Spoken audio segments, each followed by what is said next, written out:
Alors, à quoi cela ressemble le stade du XXIe siècle? D'abord, c'est un stade où l'on voit bien le terrain. Exemple ici depuis le siège le plus éloigné, au fin fond d'un virage. Cela peut paraître banal, mais tous ceux qui ont connu Bollé comprendront. La vue est évidemment encore meilleure depuis les loges, avec en plus une option sur le circuit des 24 heures.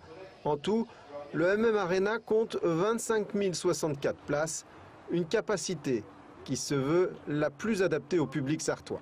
Il faut faire des stades à la dimension de la population que vous représentez. Et je dirais qu'aujourd'hui, si on prend la Sarthe, c'est 550 000 habitants. Si on prend la zone de chalandise à moins de 100 km, c'est 2 300 000 habitants.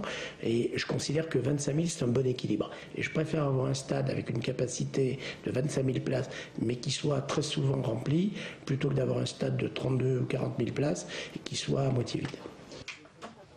Ensuite, ce sont des coulisses assez étonnantes, et notamment les vestiaires des joueurs, de véritables trônes qui, espérons-le, leur donneront envie de se dépasser car tout a été pensé pour eux, et notamment la pelouse, véritable petit bijou produit dans cette gazonnière de la région orléanaise où aucun détail n'a été négligé. Il faut que le ballon puisse rouler à une vitesse suffisamment vite et assez loin, tout en étant limité évidemment, puisque le joueur a besoin d'anticiper sa course et de se caler par rapport à la vitesse du ballon.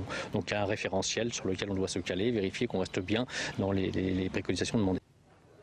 Et enfin, le stade du XXIe siècle, c'est aussi la sécurité, avec sa vidéosurveillance et une centaine de caméras capables de zoomer sur chaque spectateur.